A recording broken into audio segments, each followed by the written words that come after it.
பாதையில் ஜீவன் உண்டு, அந்த பாதையில் மரணம் இல்லை. நீதிமொழிகள் 12:28. In the way of righteousness is life, and in the pathway thereof there is no death. Proverbs 12:28. ஆண்டவரும் இரட்சகருமாகிய இயேசு கிறிஸ்துவின் நாமத்தினாலே இந்த 10வது மாதத்திலும் காட் கோசேஸ் மினிஸ்ட்ரீஸின் யூடியூப் சேனல் வாயிலாக உங்கள் அனைவரையும் சந்திப்பதில் பெரும் மகிழ்ச்சி அடைகிறேன். தேவனாகிய கர்த்தர் இந்த ஆண்டு துவங்கி 9 மாதங்களை கடந்து 10வது மாதத்தில் கிருபையால் பிரவேசிக்க செய்திருக்கிறார். இந்த மாதத்திலே தேவனுடைய வல்லமையுள்ள கரத்தை எதிர்நோக்கி காத்திருப்போம். அவர் நமக்கு அற்புதங்களை செய்கிறவர். இன்னும் அதிகமாய் நாம் அவர் மீது வைத்திருக்கிற விசுவாசம் வீண் போகாதபடிக்கு நாம் நம்பியிருக்கிறவைகளை தேவனாகிய கர்த்தர் ஜெயமாய் வாய்க்க பண்ண உண்மையுள்ளவராயிருக்கிறார். இப்படிப்பட்டதான காரியங்களிலே தேவனாகிய கர்த்தரை உறுதியாய் பற்றி கொள்வோம். எல்லா சூழ்நிலைகளிலும் நம்மையும் நம் குடும்பத்தையும் நடத்த தேவன் உண்மையுள்ளவராயிருக்கிறார். தேவனாகிய கர்த்தர் நம்மை கொண்டு தேசத்திலே நம் குடும்பங்களிலே பெரிய காரியங்களை செய்ய போகிறார். ஆகையால் பயப்படாதிருங்கள், திடன் கொள்ளுங்கள். உலகத்தை ஜெயித்தவர் நமக்குள்ளே வாசம் பண்ணுகிறார். ஆகையால் விசுவாசத்தில் நிலைத்திருப்போம். கர்த்தர் தாமே உங்களையும் உங்கள் குடும்பங்களையும் ஆசீர்வதிப்பாராக. ஆமென்.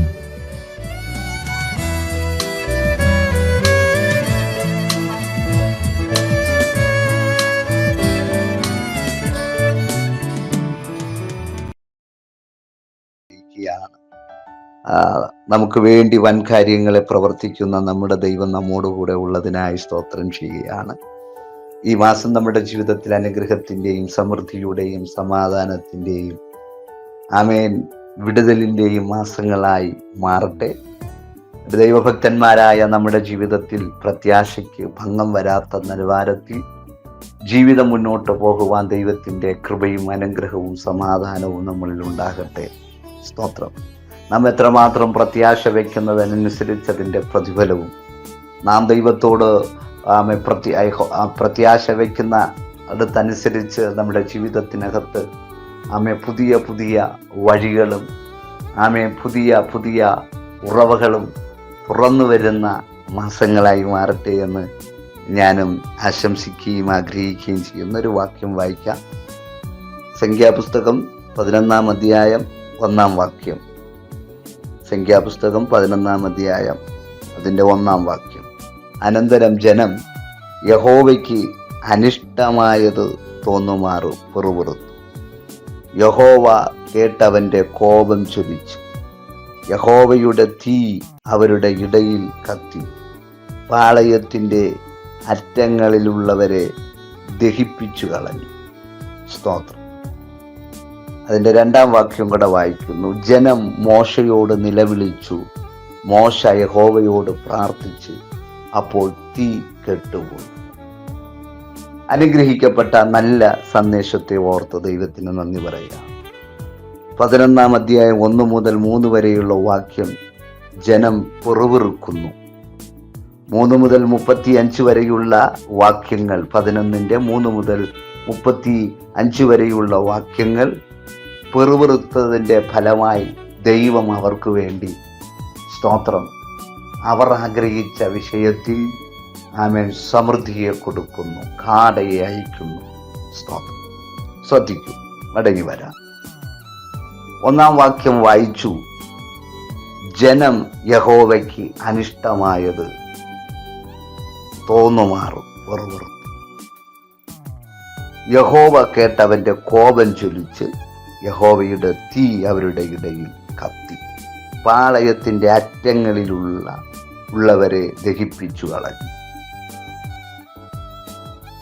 ദൈവത്തിന് അനിഷ്ടമായത് തോന്നുമാറാക്കുന്ന പിറുപിറുപ്പുകൾ മുഖാന്തരമാണ് ദൈവത്തിൻ്റെ കോപം ചൊലിക്കുവാൻ അവരുടെ ജീവിതത്തിനകത്ത് നിലവിളി ഉയരത്തക്ക തരത്തിലുള്ള തീ പുറപ്പെടാനിടയായി. അപ്പോൾ ചില അനർത്ഥങ്ങൾ, ചില പ്രശ്നങ്ങൾ പെട്ടെന്ന് ഉരുത്തിരിഞ്ഞു വരത്തില്ല. ആ വിഷയം ചിലത് വെളിപ്പെടുന്നതിൻ്റെ കാരണം തിരിഹിതമില്ലാത്തത്, തമ്പുരാന് ഹിതമില്ലാത്തത് ചെയ്യുമ്പോഴാണ് സ്തോത്രം അത് പ്രയാസത്തിലേക്ക്, പ്രതിസന്ധിയിലേക്ക് മാറുവാൻ ഇടയാകും. ഇസ്രായേൽ മക്കൾ മിസ്രയീമിൽ നിന്നും പുറപ്പെടുമ്പോൾ തന്നെ അവരുടെ പ്രത്യാശ, അവരുടെ ആഗ്രഹങ്ങൾ വലുതാണ്. സ്തോത്രം. ഇനി കഷ്ടമില്ല, ഇനി നിലവിളിയില്ല, ഇനി ഭാരമില്ല. ഇവിടെ മോശ ഉപദേശിച്ചതുപോലെയുള്ള ഒരൊറ്റ വാർത്ത അനുഗ്രഹം, നന്മ, പാലും തേനും ഒഴുകുന്ന. പക്ഷേ ഈ അനുഗ്രഹം മാത്രം കേട്ട് പുറപ്പെടുമ്പോൾ ഇതിൻ്റെ പിന്നിൽ ഒരു ഭയങ്കര ശൂന്യത, പ്രതിസന്ധി, കയ്പ് പോലെ ജീവിതത്തിനകത്ത് പ്രാണന് പോലും അപകടകരമാകുന്ന വിഷയങ്ങൾ വരുമെന്ന് പോലും ജനത്തിനറിയത്തില്ലായിരുന്നു. ഇത് കേട്ട് പുറപ്പെടുമ്പോൾ അവരുടെ ജീവിതം അവർ ആഗ്രഹിച്ച നിലവാരത്തിലേക്ക് എത്താത്തതിനാൽ സ്തോത്രം പിറുപിറുപ്പ് വീഴുവാനിടയാണ്. നേതൃത്വം നയിക്കുന്ന ഭക്തന് വിരോധമായി പിറുപിറുക്കുമ്പോൾ ആ പിറുപിറുപ്പ് ദൈവസന്നിധിയിലേക്ക് എൽക്കുന്നു. ആ പിറുപിറുപ്പ് പല മേഖലകളും അവരുടെ വഴിയെ തടഞ്ഞു. അവരുടെ ജീവിതത്തെ സ്തോത്രം വലിയ അന്ധകാരത്തിലേക്ക് ആക്കത്തക്ക തരത്തിൽ ദൈവത്തിന് വിപരീതമായി ചെയ്യുന്നതിനാൽ അവരുടെ ജീവിതത്തിനകത്ത് ഒത്തിരി പ്രതിസന്ധികൾ ഉളവാക്കുവാനിടയായി തീർന്നു. അപ്പോൾ അങ്ങനെയുള്ള പിറുപിറുപ്പ് മുഖാന്തരം അവരുടെ ജീവിതത്തിനകത്ത് ദൈവം അവരുടെ പിറുപിറുപ്പുകളെ സ്തോത്രം മനസ്സിലാക്കിയിട്ട് അതിൻ്റെ നടുവിൽ പ്രാർത്ഥിക്കുന്ന മോശയുടെ പ്രാർത്ഥന കേട്ട് അതിന് ശമനം വരുത്തിയിട്ടുണ്ട്, ശാന്തത വരുത്തിയിട്ടുണ്ട്. അങ്ങനെ 11-ാം അധ്യായത്തിലും വരപ്പെടുമ്പോൾ സ്തോത്രം ദൈവത്തിൽ നിന്നും പ്രാർത്ഥിച്ച് ലഭിച്ചതായ അതും പിറുപിറുപ്പ് മുഖാന്തരം സ്വർഗത്തിൽ നിന്നും മന്ന ലഭിക്കുകയും അത് കഴിച്ചു മടുപ്പായിരിക്കപ്പെടുമ്പോഴും സ്തോത്രം ദൈവത്തിന് വിപരീതമായി, മോശയ്ക്ക് വിരോധമായി പിറുപിറുക്കുവാനിടയായി. ആ പിറുപിറുപ്പ് സ്തോത്രം ദൈവത്തിൻ്റെ കോപത്തെ ജ്വലിപ്പിക്കുവാനിടയായി. ആ കോപമാണ് അവരുടെ ജീവിതത്തിനകത്ത് തീയായി അവർ ഇരിക്കുന്ന പട്ടണത്തിൻ്റെ അറ്റത്തോളം ദഹിപ്പിക്കുവാനിടയായി. അവിടെയും ഒരു പ്രാർത്ഥനക്കാരൻ എഴുന്നേറ്റ് ആ പ്രതിസന്ധികളെ ശമനപ്പെടുത്തുവാൻ ഇടയായി തീർന്നു. ശ്രദ്ധിക്കൂ. അപ്പോൾ ചില വിഷയങ്ങൾ ക്ലിയറായി നാം ആഗ്രഹിക്കുന്ന സമയത്ത് നടക്കാതിരിക്കപ്പെടുമ്പോഴും നമ്മുടെ ജീവിതത്തിനകത്ത് തെറ്റായ ചിന്തകൾ അല്ലെങ്കിൽ തെറ്റായ മേഖലകൾ അത് പ്രയാസകരമായി മാറുമ്പോഴാണ് നമ്മൾ പോലും അറിയാൻ പറ്റാത്ത വിഷയങ്ങൾ, അനർത്ഥങ്ങൾ, പ്രതിസന്ധികൾ പ്രതികൂലമായി വരുവാൻ കാരണം പിറുപിറുപ്പാണ്. അപ്പോൾ നമുക്ക് നമ്മുടെ ജീവിതത്തിൽ വെളിപ്പെടേണ്ടതായ വിഷയങ്ങൾ സ്തോത്രം ഒരു പിറുപിറുപ്പിന് ഇടയാകാതിരിക്കണമെങ്കിൽ നമ്മൾ കർത്താവിൻ്റെ ആലോചന അനുസരിച്ച് നമ്മൾ കർത്താവിൻ്റെ ഹിതമനുസരിച്ച് മുന്നോട്ട് പോയാൽ അതൊരനുഗ്രഹമായി മാറുമെന്നുള്ള കാര്യം മറന്നു പോകരുത്. 11-ാം അധ്യായം 1-ാം വാക്യം നമ്മൾ വായിച്ചു. പക്ഷേ സ്തോത്രം അത് 10-ാം അധ്യായം 33-ാം വാക്യം വായിക്കപ്പെടുമ്പോൾ കാണുവാൻ സാധിക്കുന്നത് ഇങ്ങനെയാണ്: അനന്തരം അവർ യഹോവയുടെ പർവ്വതം വിട്ട് 3 ദിവസത്തെ വഴി പോയി. യഹോവയുടെ നിയമപ്പെട്ടകം അവർക്ക് വിശ്രമസ്ഥലത്ത് അന്വേഷിക്കേണ്ടതിന് 3 ദിവസത്തെ വഴി മുമ്പോട്ട് പോയി. പാളയം പുറപ്പെട്ടപ്പോൾ യഹോവയുടെ മേഘം പകൽ സമയം അവർക്ക് മീതെ ഉണ്ടായി. നോക്കൂ, അങ്ങനെ ആ 3 ദിവസത്തെ വഴിയാത്രയിൽ സാഹചര്യങ്ങൾ അനുകൂലമല്ലാത്തതുകൊണ്ട് ജനം പിറുപിറുക്കുവാനും ആവലാതിപ്പെടുവാനും തുടങ്ങി. ഒന്ന്, മിസ്രയീമിൻ അടിമത്തത്തിൽ നിന്നുള്ള തങ്ങളുടെ വിടുതലിനായി തങ്ങൾക്ക് വേണ്ടിയുള്ള ദൈവത്തിൻ്റെ വീര്യപ്രവൃത്തികളും അവർ എത്ര വേഗം മറന്നു. അവർ ദൈവത്തിൽ ആശ്രയിക്കുകയോ തങ്ങളുടെ ജീവിതത്തെയും ഭാവിയെയും ദൈവത്തിന് സമർപ്പിക്കുകയോ ചെയ്തില്ല. ആയതിനാൽ ആമേൻ അവരുടെ ജീവിതത്തിനകത്ത് ആമേൻ പ്രതിസന്ധികൾ പിറുപിറുപ്പായി മാറി. അത് ദൈവത്തിന് കോപം ജ്വലിപ്പിക്കുവാൻ ഇടയായി. അപ്പോൾ നമ്മുടെ ജീവിതത്തിൽ ചിലതൊക്കെ മറക്കുമ്പോൾ ദൈവം ചെയ്ത നന്മകൾ, ദൈവം ചെയ്തതായ വഴികൾ, ദൈവം ചെയ്ത അത്ഭുത ആമേൻ സ്തോത്രം സാധ്യതകളൊക്കെ നമ്മൾ മറക്കുമ്പോഴാണ് ആമേൻ സ്തോത്രം നമ്മുടെ ജീവിതത്തിൽ അറിയാതെ പറയുന്ന വാക്കുകൾ, അറിയാതെ പറയപ്പെടുന്ന ആമേൻ സ്തോത്രം വാക്കുകൾ അത് ദൈവസന്നിധിയിൽ പ്രയാസകരമായി മാറുന്നത്. അതുകൊണ്ട് നമ്മുടെ വഴികളെ നമ്മുടെ ചിന്ത കൊണ്ട് അടയ്ക്കരുത്. നമുക്ക് വരേണ്ട അനുഗ്രഹങ്ങളെ നമ്മുടെ വാക്കുകൾ കൊണ്ട് ആമേൻ അടയുവാൻ അനുവദിക്കരുത്. സ്തോത്രം. ആമേൻ. അതിൻ്റെ 11-ാം അധ്യായം 20-ാം വാക്യത്തിലേക്ക് മടങ്ങി വരുമ്പോൾ കാണുവാൻ സാധിക്കുന്നു. സ്തോത്രം. അവർ ആമേൻ ദൈവസന്നിധിയിൽ പിറുപിറുത്തതിനാൽ, ദൈവസന്നിധിയിൽ ആമേൻ സ്തോത്രം ജീവിതത്തിനകത്ത് ആമേൻ ഒരു ഭയങ്കര നിലവിളി ഉയരുവാനിടയായി തീർന്നു. ആ നിലവിളിയുടെ നടുവിൽ ആമേൻ മോശ പ്രാർത്ഥിക്കാൻ തുടങ്ങി. ആമേൻ മോശ പ്രാർത്ഥിച്ചു.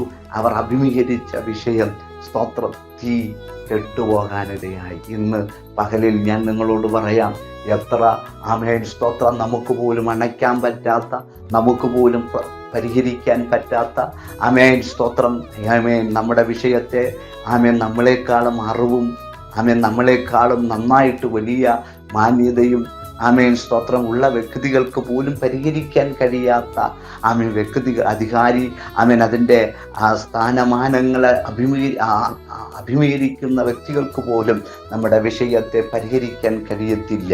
ആമേൻ അതിനകത്ത് അത് ശമിക്കുവാൻ, ശാന്തതപ്പെടുത്താൻ കഴിയത്തില്ല. ആമേൻ. പക്ഷേ ആ വിഷയത്തിലൊരു ശാന്തത വരണമെങ്കിൽ, ആമേൻ നമ്മുടേതായ വിഷയത്തിലൊരു ആശ്വാസം വരണമെങ്കിൽ സ്തോത്രം ആമേൻ നമുക്ക് വേണ്ടി ആമേൻ ഇടിവിൽ നിൽക്കുന്ന പ്രാർത്ഥനക്കാരെ ആമേൻ സ്തോത്രം വിളിക്കണം. ആമേൻ പ്രാർത്ഥിക്കണം. ആമേൻ സ്തോത്രം. ഹല്ലേലൂയ. മോശ പ്രാർത്ഥിക്കാൻ തുടങ്ങി. എങ്ങനെയാ പ്രാർത്ഥിക്കാൻ തുടങ്ങിയത്? ആമേൻ ഈ വിഷയം ആമേൻ അവർക്ക് പരിഹരിക്കാൻ പറ്റാത്തതിനാൽ നിലവിളിച്ചു. ആ നിലവിളി മുഖാന്തരം സ്തോത്രം പ്രാർത്ഥന ഉയർന്നു.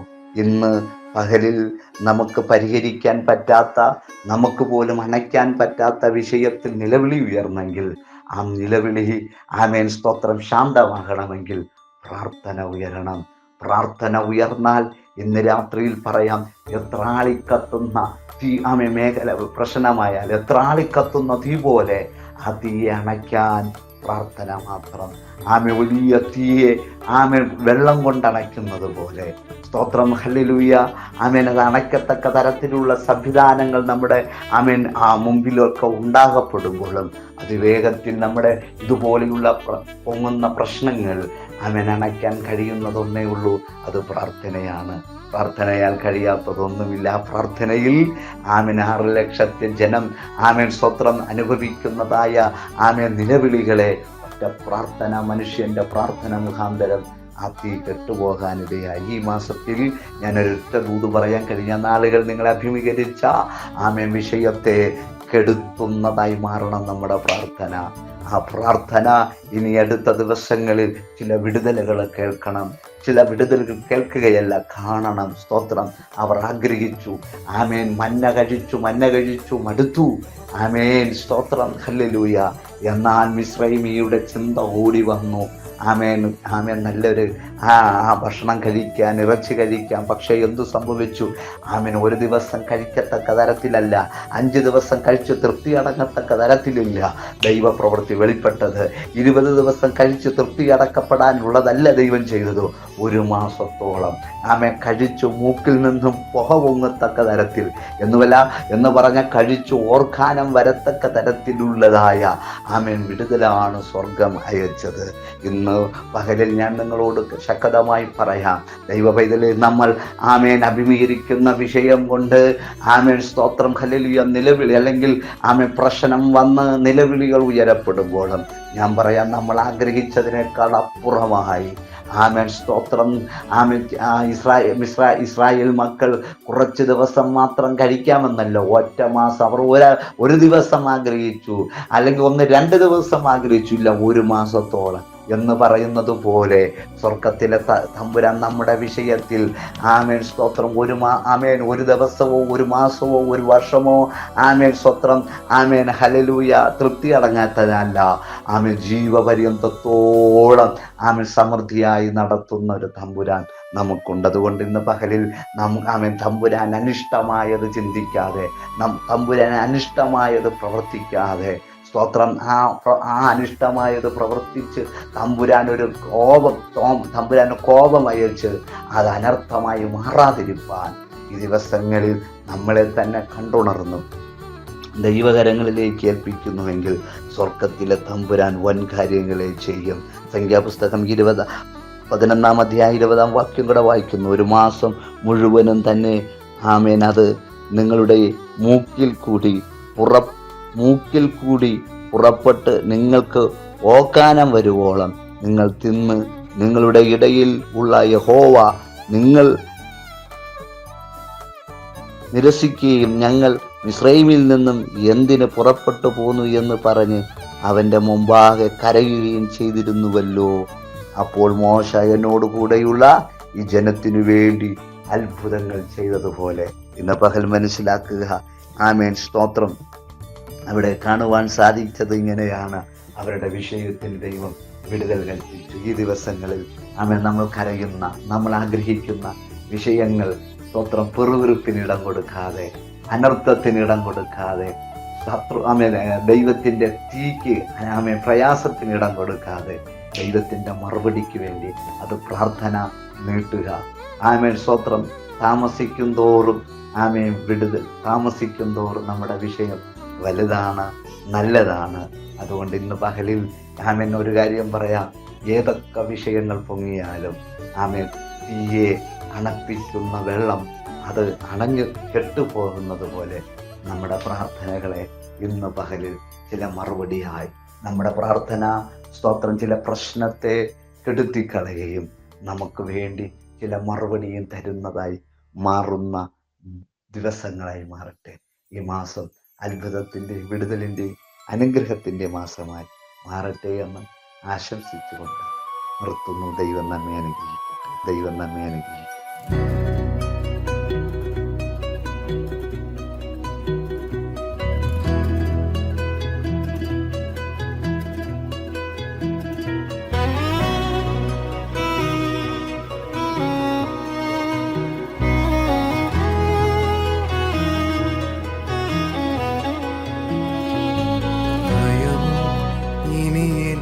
സ്ഥാനമില്ല, എൻ ഭാവിയെല്ലാം താതൻ കരങ്ങളിലാണ്. നിരാശ ഇനി എന്നെ തൊടുകയില്ല, പ്രത്യാശയാൽ അനുദിനം വർദ്ധിക്കട്ടെ. ഭയമോ ഇനി എന്നിൽ സ്ഥാനമില്ല, എൻ ഭാവിയെല്ലാം താതൻ കരങ്ങളിലാണ്. നിരാശ ഇനി എന്നെ തൊടുകയില്ല, പ്രത്യാശയാൽ അനുദിനം വർദ്ധിക്കട്ടെ. യാഹേ അങ്ങെന്നുമെൻ ദൈവം, തലമുറ തലമുറയാ. യാഹേ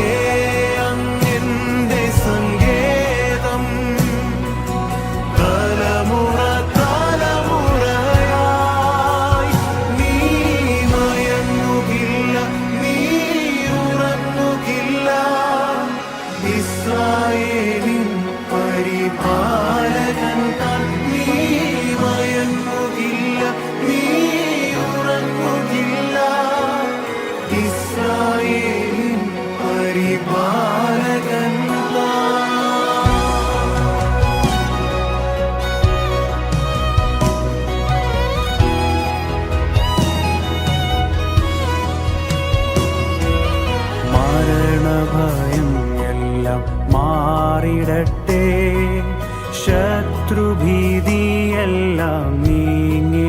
മാറട്ടെ.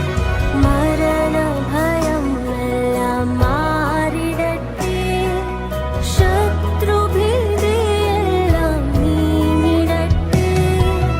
മരണത്തെ ജയിച്ചവൻ, ശത്രുവെ തകർത്തവൻ, സകലത്തിലും നീതി ഉന്നതനാം. മരണത്തെ ജയിച്ചവൻ, ശത്രുവെ തകർത്തവൻ, സകലത്തിൽ